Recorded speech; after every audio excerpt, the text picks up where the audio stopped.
Assalamualaikum warahmatullahi wabarakatuh.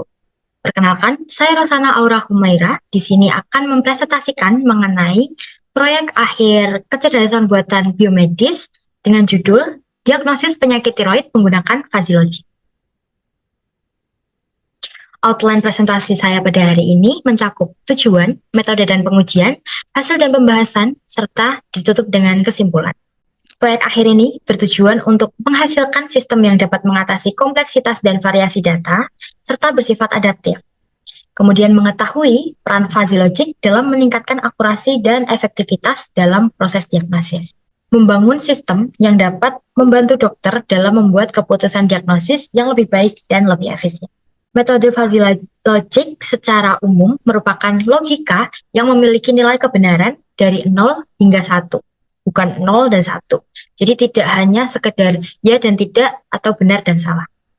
Dalam fuzzy logic ada yang disebut dengan nilai keanggotaan atau degree of membership. Nah, nilainya ini ada di antara 0 hingga 1. Kemudian terdapat fungsi keanggotaan atau membership function, di mana membership function ini akan mengolah nilai input mentah menjadi nilai keanggotaan. Ini merupakan diagram alir pada fuzzy logic dengan input mentah, kemudian diolah pada fuzzification. Di fuzzification ini akan diolah dengan menggunakan fungsi keanggotaan, kemudian akan menghasilkan degree of membership atau nilai keanggotaan yang disebut dengan fuzzy input. Kemudian fuzzy input ini nanti akan di inference ini akan dilakukan suatu penalaran menggunakan aturan-aturan atau rules yang biasanya dalam bentuk if-then. Dari fuzzy output nanti akan dikenai proses defuzzification, yaitu untuk memperoleh output ke nilai yang sebenarnya. Inputnya digunakan thyroid disease dari Garavan Institute. Kemudian terdapat 7 variabel yang memiliki bobot besar, yaitu TT4, TSH, FTI, H, T4U, thyroid surgery, dan on-thyroxine. Pembagian antara dataset dan juga data train dan juga data test yaitu 80 banding 20.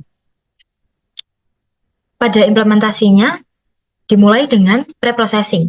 Pada proses preprocessing dilakukan pengubahan nilai pada variabel kategoris untuk menjadi numeris. Dilakukan pengubahan nilai yang tidak valid yang berisi tanda tanya seperti ini menjadi none, karena format none ini masih bisa diterima oleh sistem. Kemudian dilakukan drop kolom yang datanya tidak valid semua. Contoh datanya tidak valid, satu kolom itu datanya berisi tanda tanya semua. Jadi itu di drop. Kemudian dilakukan define variabel X dan juga Y.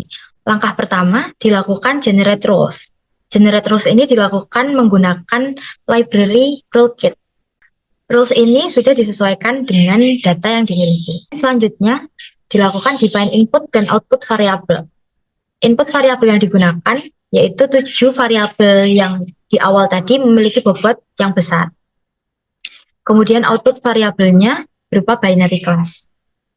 Di sini binary class yang dimasukkan memiliki range 0 sampai 1,01 dengan step size 0,01. Mendefinisikan membership function.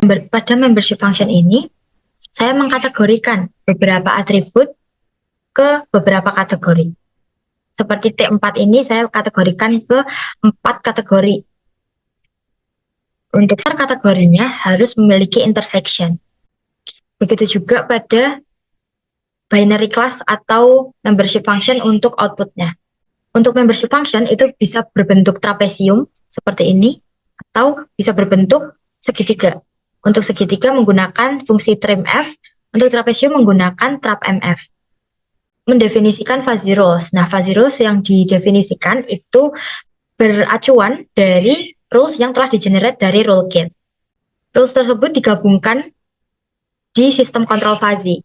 Kemudian selanjutnya dilakukan simulasi dengan memasukkan input. Di sini saya memasukkan 100 baris pertama sebagai input di sistem kontrol. Kemudian menghasilkan nilai output. Nah, nilai outputnya saya beri label. Kemudian langkah yang terakhir yaitu evaluasi model. Saya melakukannya dengan perhitungan akurasi model dan juga menampilkan confusion matrix. Ini merupakan indeks pertama, memiliki predicted binary class sebesar 0,528. Dan di sini binary class-nya diklasifikasikan ke 1. 0,528 itu masuk ke tidak memasuki daerah intersection. Jadi secara langsung bisa dikategorikan sebagai high bernilai 1. Predicted binary class-nya 0,49. Nah, dia memasuki daerah intersection. Nah, di sini dilakukan perbandingan. Pada domain high, dia hanya memiliki membership function sekitar kurang dari 0,2. Sedangkan jika dia masuk ke domain low, dia memiliki membership function sebesar lebih dari 0,8. Nah, diambil nilai yang terbesar. Sehingga dia masuk ke binary class yang labelnya 0. Hasil dari evaluasi model diperoleh akurasi model sebesar 0,86. Dan di sini confusion matrixnya sesuai dengan akurasi model yang didapatkan. Di sini maksudnya adalah 12 data berlabel 1 itu diprediksi sebagai label 0, maka salah. Kemudian yang di sini itu terdapat 2 data berlabelkan 0 tapi diprediksi sebagai 1. Kesimpulan dari proyek akhir yang saya lakukan, yaitu sistem fuzzy logic memiliki berbagai peranan penting dalam bidang ilmu biomedis dan juga kesehatan. Salah satunya yaitu membantu dokter ahli dalam proses diagnosis penyakit tiroid yang memiliki banyak sekali parameter, sehingga dapat berlangsung lebih efisien. Hal yang perlu diperhatikan dalam sistem fuzzy logic yaitu fungsi keanggotaan dan juga fuzzy rules. Perlu disesuaikan berdasarkan karakteristik data. Lalu implementasi fuzzy logic dengan input dataset thyroid disease yang diperoleh dari institusi Garavan memiliki akurasi sebesar 86%. Dalam implementasinya, sistem fuzzy generator rule-kit dapat digunakan untuk membantu dalam proses penyusunan rules. Kemudian yang terakhir, salah satu hal penting dalam penyusunan fungsi keanggotaan yaitu semua nilai yang ada pada dataset harus masuk ke dalam range yang ada pada fungsi keanggotaan tersebut. Sehingga antar kategori yang bersebelahan harus memiliki daerah perpotongan. Sehingga nanti daerah hasilnya tidak bernilai 0. Demikian presentasi dari saya. Terima kasih.